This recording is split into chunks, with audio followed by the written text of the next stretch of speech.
পরিসংখ্যান বা স্ট্যাটিস্টিক্স নিয়ে আজকে আমার আলোচনার বিষয়। তাহলে দেখো, পরিসংখ্যান তোমাদের পাঠ্য বইয়ের 17 অধ্যায় আছে। সেটি হচ্ছে দুই ধরনের উপাত্ত নিয়ে পরিসংখ্যান গঠন করা হয়ে থাকে, যেমন হচ্ছে বিন্যস্ত অবিন্যস্ত উপাত্ত। একটা হলো বিন্যস্ত, একটা হলো অবিন্যস্ত উপাত্ত। যদি কোনো উপাত্ত সরাসরি সংগ্রহ করা হয় সেটি কিন্তু অবিন্যস্ত উপাত্ত, আর যে উপাত্ত প্রথম মাধ্যম থেকে দ্বিতীয় মাধ্যমে সংগ্রহ করে সেটাকে বিন্যস্ত করা হয়ে থাকে। তো মোটামুটি একটা ধারণা তোমরা নিয়ে যাও যে হচ্ছে বিন্যস্ত আর অবিন্যস্ত উপাত্ত। সেটি একটি উদাহরণের মাধ্যমে আমি তোমাদের বোঝানোর চেষ্টা করছি। যেমন দেখো যে এখানে পরিসংখ্যান বা স্ট্যাটিস্টিক্স, সেটা হচ্ছে পরিসংখ্যান বা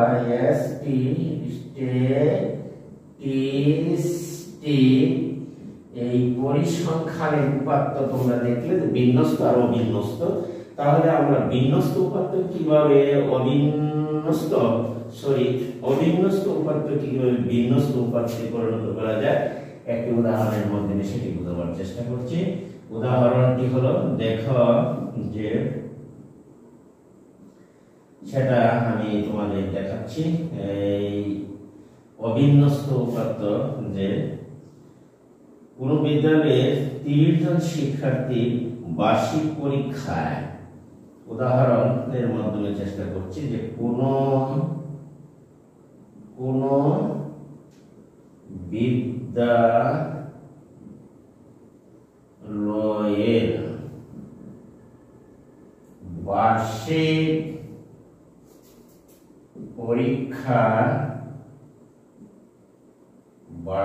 পরীক্ষায় গণিতে তোমার প্রাপ্ত নম্বর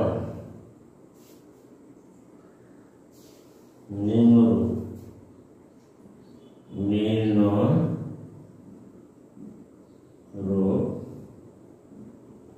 তাহলে এখান থেকে ক্রমযোজিত গণসংখ্যা নিবেশন তৈরি করো।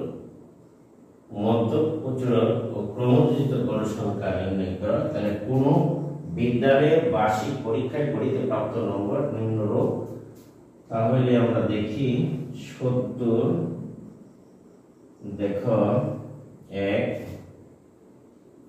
40, 35, 60, 40, 35, 60, 55, 58, 45, 58, 35, 58, 45, 55, 58, 45, 60, 65, 80, 60, 65, 80, 70, 46, 70, এইগুলো তোমার দেওয়া। 1, 2, 3, 4, 5, 6, 7, 8, 9, 10, 11, 1, 2, 3, 4, 5, 6, 7, 8, 9, 10, 11। এরপরে আমরা লিখলাম 70, 58, 60, 70, 58, 60, 48, 70,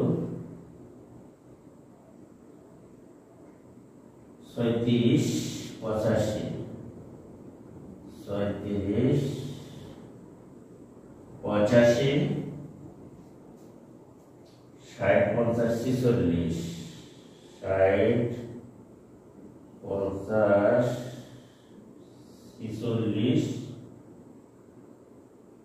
65, 55, 65, 55, 22। তাহলে দেখো 55, 61, 72, 61, 72, 85 90 85 22 26 90 68 65 এরপরে হচ্ছে 40 56 1 2 3 4 5 6 7 8।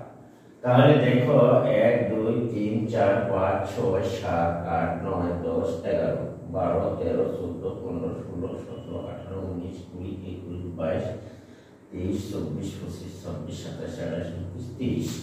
এখানে দেখো পরিসংখ্যানের যে তথ্য বা উপাত্ত দেওয়া আছে কোন বিদ্যালয়ের বার্ষিক পরীক্ষায় গণিতে প্রাপ্ত নম্বর।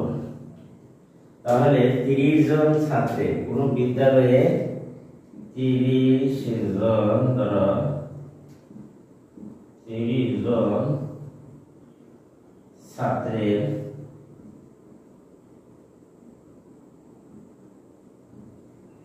30 জন শিক্ষার্থীর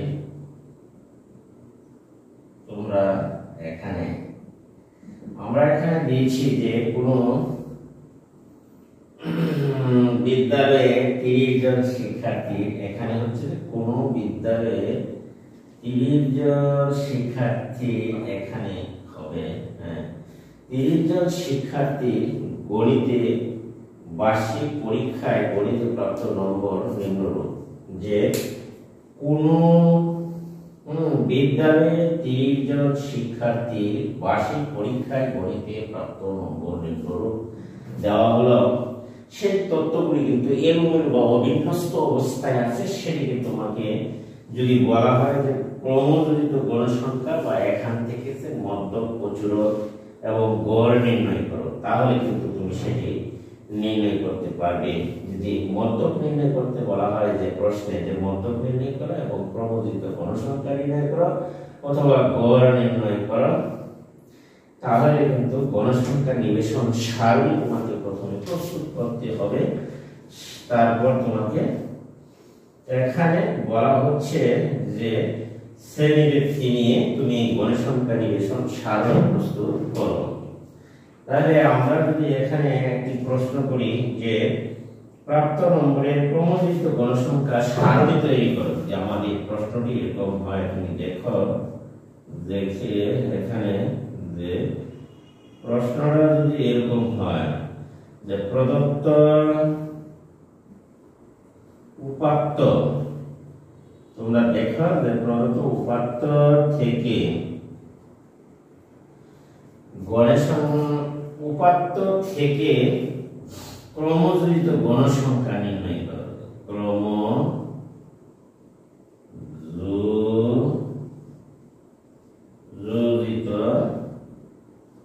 গণসংখ্যা সারণী প্রস্তুত করো, সারণী তৈরি করো। তাহলে কিন্তু তুমি যে প্রদত্ত উপাত্ত থেকে ক্রমযোজিত গণসংখ্যা সারণী তৈরি করো, তাহলে তোমাকে যে প্রথমে যে কাজটি করতে হবে, প্রথমে তোমাকে ব্যয় করতে হবে পরিসর। তাহলে পরিসর সমান আমরা জানি 6 7 8 এ তোমরা পড়েছ যে পরিসর সমান সর্বোচ্চ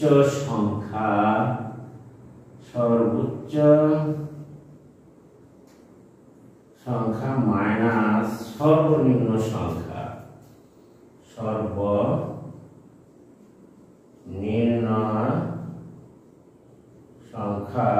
সেটি কিন্তু তোমাকে বের করতে হবে, যোগ হবে 1।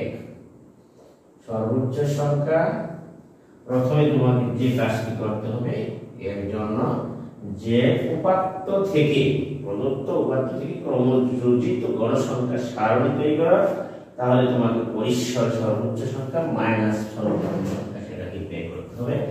এখানে দেখো সর্বোচ্চ সংখ্যা হচ্ছে 90, তাহলে সর্বোচ্চ সংখ্যা 90 মাইনাস দাও সর্বনিম্ন সংখ্যা হলো তোমার, দেখো খেয়াল করো 36। এই 36 যদি তুমি বাদ দাও এখানে দেখো কত থাকে, যোগ 1 আমরা পরিসর বের করতে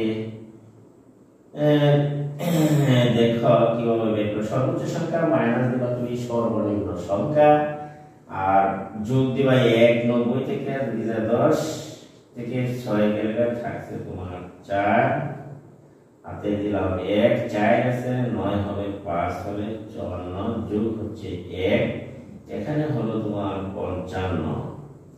এই 55 হলো তোমার এখানে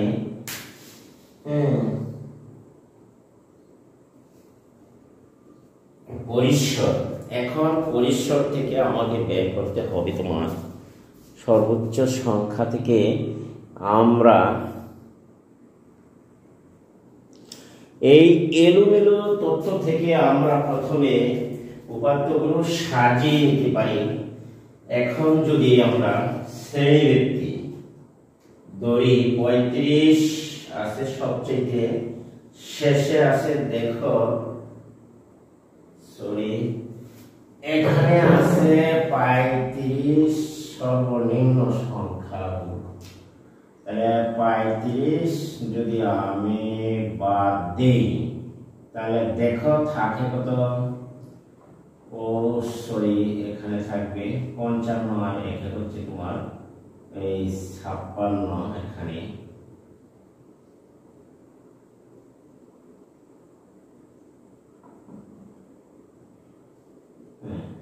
এখানে আমরা পেলাম 56, সর্বোচ্চ সংখ্যা ভুল করে ফেলেছিলাম, যে সর্বনিম্ন সংখ্যা হচ্ছে 35 এবং সর্বোচ্চ হচ্ছে তোমার 90, এখান থেকে বাদ দাও যোগ 1, তাহলে আমরা পেলাম পরিসর পেলাম আমরা 56। এখন আমরা যদি গণসংখ্যা নিবেশন সারণীর মাধ্যমে আমরা ক্রমযোজিত গণসংখ্যা কিভাবে তৈরি করব তা নিয়ে তো আজকে আমার আলোচনা।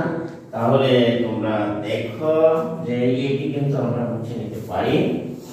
তাহলে আমরা দেখো এখানে আমরা দেখব যে ক্রমযোজিত ঘনসংখ্যা নির্ণয় করার জন্য আমরা পরিসর পেয়েছি 56। এখন শ্রেণীবৃত্তি 5 ধরে 2 ধরো 35 36 37 38 39। এখন দেখো যে শ্রেণীবৃত্তি বা ব্যবধান, শ্রেণীবৃত্তি 5 ধরে, সুতরাং শ্রেণীবৃত্তি 5 ধরে শ্রেণী সংখ্যা আমরা নির্ণয় করতে পারি। শ্রেণী সংখ্যা তাহলে আমরা দেখি কয়টা শ্রেণী এখানে পাওয়া যায়। 56 যদি আমরা শ্রেণীবৃত্তি 56 কে ভাগ দিই, দেখো 5 দিই, তাহলে আমরা একটা শ্রেণী সংখ্যা পাই। ইচ্ছা করে তুমি 5-এর জায়গা শ্রেণীবৃত্তি 10 ধরেও তুমি কাজটি করতে পারবে। যেমন শ্রেণীবৃত্তি যদি আমরা 10 ধরি তুমি তাহলে 10 দ্বারা ভাগ দিবা, এটি কিন্তু তোমার উপর নির্ভর করবে। তাহলে আমরা যদি শ্রেণীবৃত্তি আমরা যদি 10 ধরি তাহলে ভাগ দিলে আমরা পাবো এখানে 5.6। আমরা সেটি কিন্তু 5.6। যদি তুমি 5 ধরো তাহলে কিন্তু শ্রেণী সংখ্যা একটু বেড়ে যায়। আমি 10ই ধরে নিলাম এখানে, ধরো যে এখন শ্রেণীবৃত্তি আমরা 10 ধরে শ্রেণী সংখ্যা নির্ণয় করলাম, ভাগ দিলে হচ্ছে 5.6। সেটা কিন্তু 5.6 শ্রেণী সংখ্যা কিন্তু ভগ্নাংশ হয় না। এই কারণে আমরা 5 থেকে যদি 6 থেকে যদি 1 5-এ যোগ করি তাহলে আমরা লিখতে পাই যে শ্রেণী সংখ্যা পূর্ণ সংখ্যা হবে এখানে তোমার শ্রেণীর পূর্ণ সংখ্যা হবে 6 থেকে 1 নিয়ে 5-এর সাথে যোগ করলে আমাদের পূর্ণ সংখ্যা হলো 6, আর এই 6 উঠে গেল, তাহলে আমাদের শ্রেণীর সংখ্যা হবে তোমার 6। এখন আমরা এই শ্রেণী সংখ্যাকে যদি ছকারে সাজাও তাহলে তুমি দেখো যে ক্রমযুক্ত গণসংখ্যা কিভাবে, তাহলে আমাদের শ্রেণী সংখ্যা হবে 6টি আর একটি লেখার জন্য শ্রেণী হবে তোমার 7টি। আশা করি তোমরা বুঝতেই পেরেছি, এটুকু আমি মুছে দিতে পারি। তাহলে আমি শ্রেণী সংখ্যা লিখব। দেখো যদি আমি সাজাই, এখানে তুমি লিখতে পারবে যে শ্রেণী ব্যক্তি, শ্রেণী ব্যক্তি আমি লিখলাম। দেখো এরপরে লিখলাম টালি চিহ্ন বা টেলি চিহ্ন। দেখা টেলি চিহ্ন দিলা। এরপরে তুমি লেখো ঘন সংখ্যা, ঘন, ওই দেখো ঘন সংখ্যাটা সেটা আমি লিখে নিলাম। ঘন সংখ্যা হলো তোমার এফ দ্বারা প্রকাশ করা হয়। আর ক্রমযোজিত ঘন সংখ্যা তুমি লিখতে পারো এফসি দ্বারা।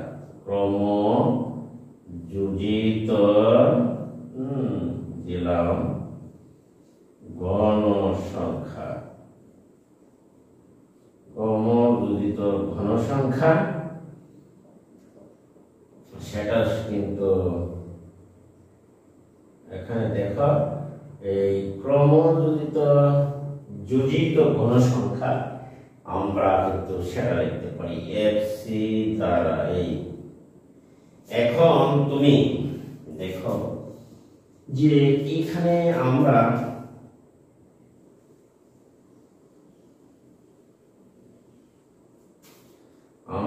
লিখতে পারি যেমন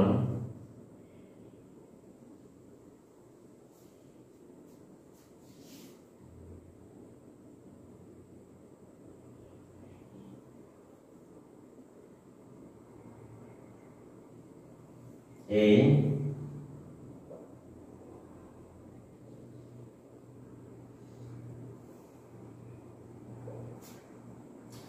তাহলে আমরা যদি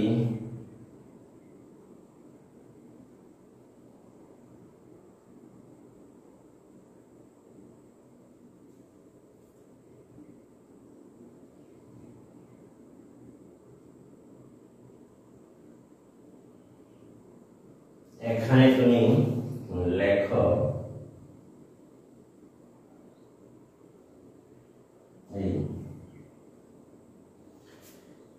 ক্রমযোজিত ঘন সংখ্যা, তাহলে আমরা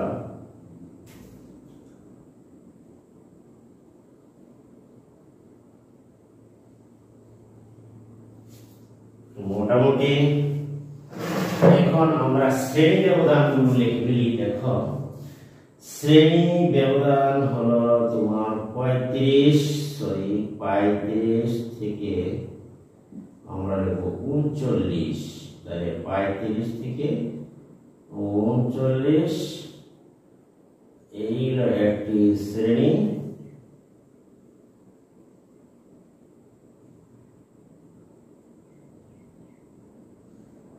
দেখো এরপরে হলো 40 থেকে 44, 40 থেকে 44। এরপরে দেখো তুমি 45 থেকে তোমার 49, 45 থেকে 49, এরপর 50 থেকে 54, 50 থেকে 54, তারপর দেখো 55 থেকে 59, এরপরে দেখো 60 থেকে 64, এরপরে দেখো 64, 65 থেকে 59, 70, 69, 70 থেকে আমরা লিখব 70 থেকে আমরা লিখতে পারি 74। এরপরে তুমি লিখতে পারো 74 থেকে হলো তোমার হবে 79, 79 থেকে 85 80 থেকে 84 তারপরে 84 85 থেকে 89 এরপরে হলো তোমার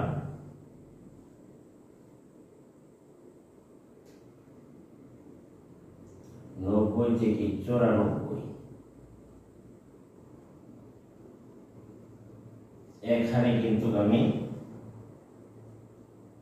দেখো হ্যাঁ 90 থেকে 94 পর্যন্ত সেটা কিন্তু লিখছি। এখানে তুমি সাজিয়ে দিতে পারো এই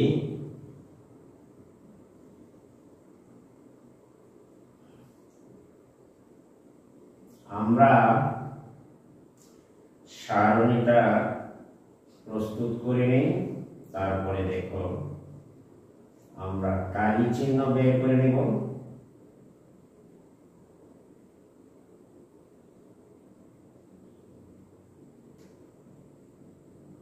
এই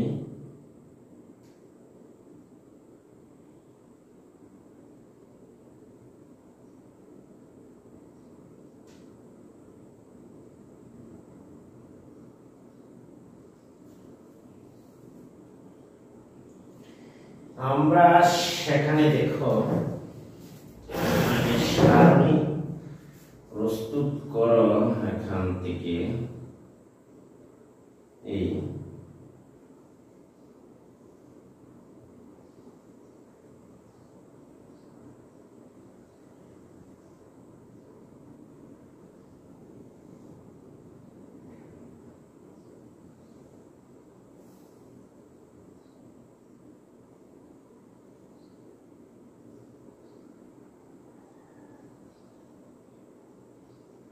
সারণী প্রস্তুত প্রায় শেষের দিকে।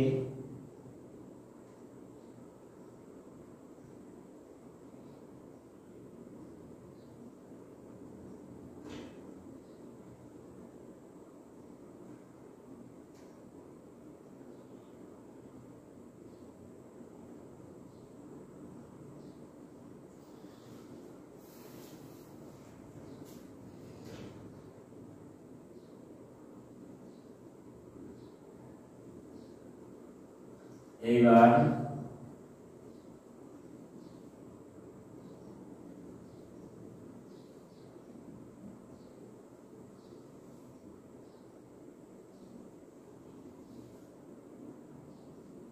দেখো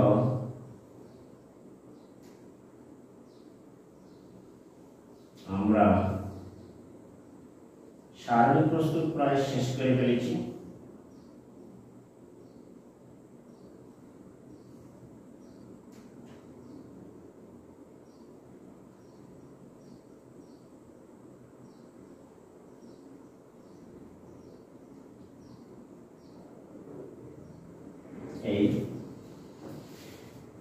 এখন তোমরা দেখো যে সারণী প্রস্তুতি আমাদের এখন হচ্ছে টালি চিহ্ন কিভাবে নিবে সেটা কিন্তু তোমাদেরকে আমি বলিয়ে দিচ্ছি। দেখো টালি চিহ্ন প্রথমে আমরা এই 70 সংখ্যাটিকে যদি কেটে ফেলি দেখো তাহলে কিন্তু এখানে আমরা এই 70 সংখ্যাটি কাটলাম, তাহলে দেখো এই 70 কোন করে যাচ্ছে, এখানে হচ্ছে 65 থেকে 69, 70 থেকে 71, এখানে যাবে একটি চিহ্ন টালি, এইখানে দিলা এই টালি চিহ্ন। আশা করি 40 দেখো এখানে কোন করে যাচ্ছে, তাহলে আমরা এই 40 কে কাটা দিতে পারি। এখানে দেখো যে 40, এই 40 সংখ্যাটি আমরা কাটলাম, তাহলে 40 হচ্ছে এখানে 40 এই করে যাবে, তাহলে তুমি এই করে একটি টান দিবা, এই টানি, তাহলে দেখো 35 কোথায় যাচ্ছে, প্রথম সারিতে। 60 দেখো এইখানে যাচ্ছে, এই তারপরে হচ্ছে 55 সেটা যাবে কিন্তু এইখানে, দেখো 58 সেটা যাবে কিন্তু এখানে। তারপরে দেখো 45 সেটা কিন্তু আমাদের যাচ্ছে এইখানে। তারপরে দেখো 60 আবার সেটা কিন্তু এই ঘরে যাচ্ছে। দেখো তাহলে এই ঘরে দুইটা হলো। তারপরে দেখো 65 সেটা কিন্তু এই ঘরে যাবে। 80 আমরা দেখতেই পাচ্ছি সেটা এই ঘরে যাবে। এরপরে দেখো 70 সেটা কিন্তু এখানে যাবে। তারপরে দেখো আবার 58 55 থেকে 59 ঘরে যাবে। আবার 60 যাবে, 60 থেকে এখানে যাবে। তাহলে দেখো 48 45 থেকে 49 এর ভিতরে যাবে। 70 কিন্তু এই ঘরে যাবে। 36 প্রথম ঘরে যাবে। 85 তুমি খেয়াল করো, 80 থেকে 84 85 যাবে, এখানে যাবে।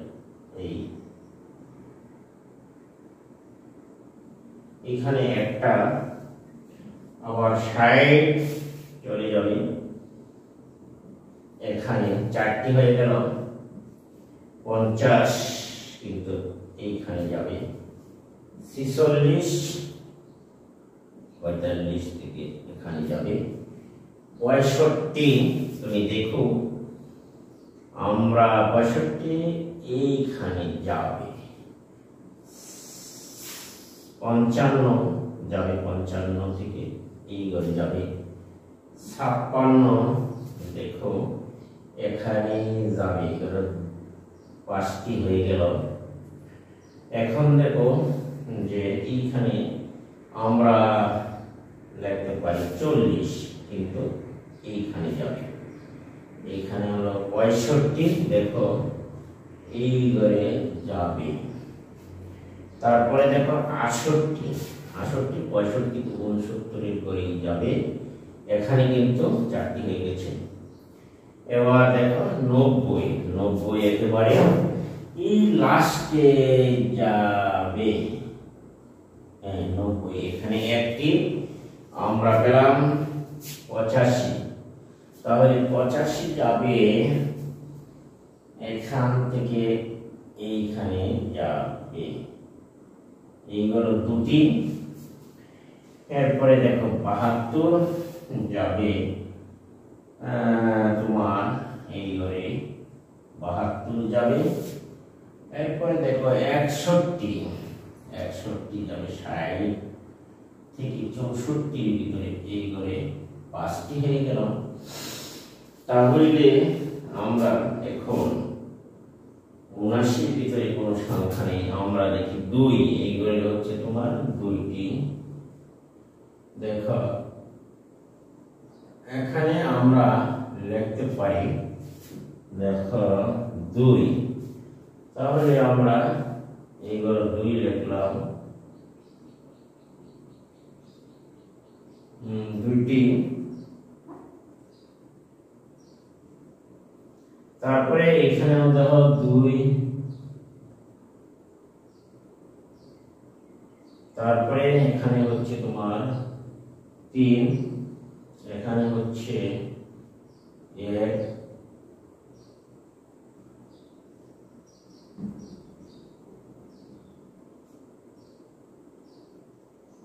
আমরা 1 এখানে লিখে নিলাম।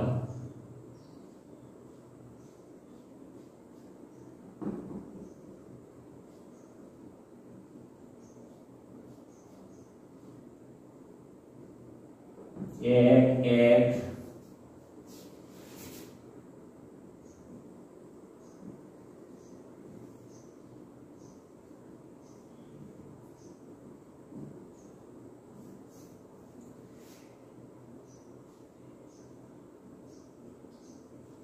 এখানে লিখলাম 1, তারপরে এখানে লেখো 5, এখানেও তুমি লিখতে পারো 5, এখানে তুমি লিখবে 4, এখানেও চাই।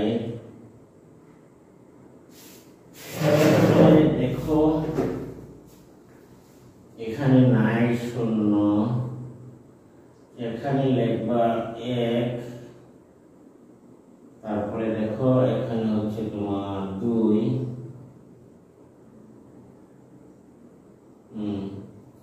তারপরে এখানে 1, এই আমরা লিখলাম।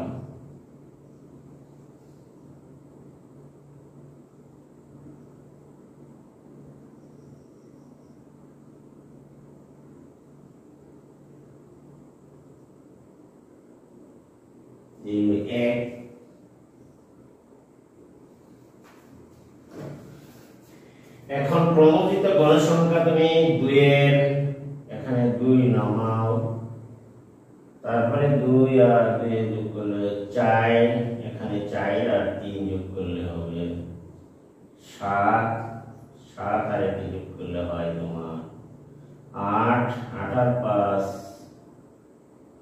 13, 5 হবে তোমার 18, 18 হবে তোমার 22। দেখো এই 22, তারপরে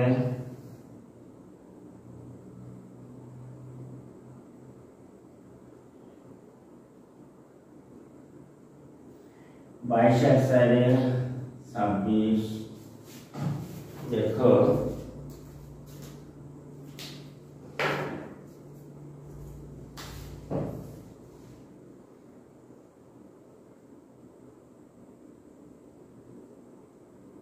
ছাব্বিশ,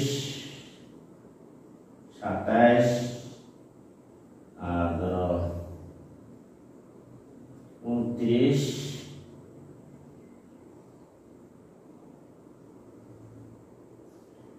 এগুলো 26 থাকবে, সরি এইগুলো 0, আর এইগুলো হবে 26 এর সাথে 1 যোগ করলে 27, 27 এর সাথে 2 যোগ করলে 28, 29, 29 এর সাথে 1 যোগ করলে এই হলো তোমার 30। এখানে সংখ্যাগুলি যদি তুমি 18,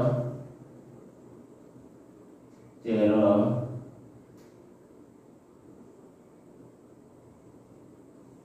7,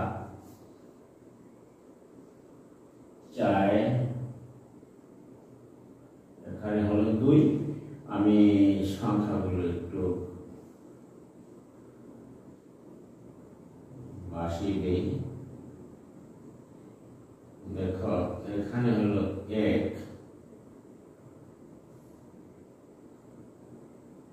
পাঁচ, এখানে 5,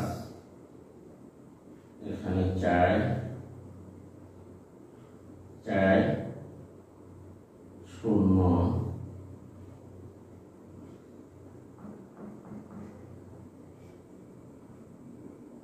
1, 2, এই 1। আশা করি এখন সংখ্যাগুলি স্পষ্ট হয়েছে। আমি একটু তোমার আগে করে বাসিয়ে দিচ্ছি। এখানে তোমার 1, একটি টালি, এখানে একটি টালি,